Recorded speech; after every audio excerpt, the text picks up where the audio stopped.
Today I'm going to talk about the strategy of pairing.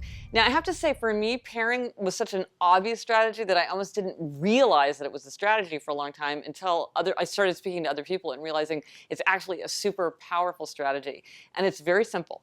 With pairing, two things go together. They don't ever go apart. They always come together. You're not rewarding yourself.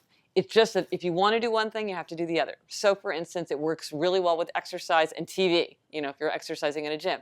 If you want to watch Game of Thrones, you got to be on the treadmill. If you're on the treadmill, you watch Game of Thrones. Those two things go together. Are you sick at home in bed and you can't exercise? And so it's okay to watch Game of Thrones? No, you can't watch Game of Thrones unless you're on the treadmill. Now, for me with exercise, my thing is that I read magazines on the treadmill and on the stationary bike. If I want to read magazines, I'm exercising. And it makes it much more fun to exercise because I like to read magazines, and I save my magazines for when I'm exercising. And that helps me keep the habit of exercising. And you can do it with anything.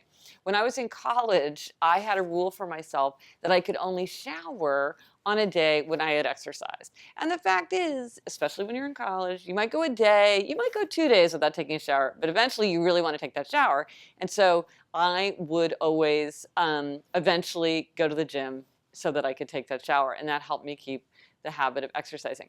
Now, the more closely tied the things are, obviously the better off you are. Now, my beloved sister is a type 1 diabetic, and for diabetics, it's very helpful to exercise because that helps you control your blood sugar. But my sister's a TV writer in Hollywood, and she's got a little kid, and her life is crazy, and she wasn't exercising as much as she wanted to. And I thought, well, maybe she'll let me buy her a treadmill desk for her birthday. And I asked her permission because I decided you can't buy someone a treadmill desk without asking. It's like giving them a puppy without asking. And she said I could give her that. And so I bought her a treadmill desk. And now when my sister is working, she's on a treadmill. That's where her desk is, that's where her computer is, that's where her phone is, that's where all her stuff is.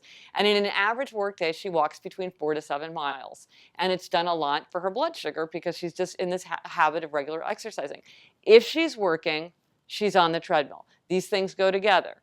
And it's been a super helpful approach for her to get more exercise without having to take an extra time out of her day. So if there's something that you really want to reinforce a habit of, think, is there something that I could pair it with? If you love listening to audiobooks, maybe you only listen to audiobooks when you're walking. Whatever those things are, just make them go together, and then that's a great way to reinforce a good habit.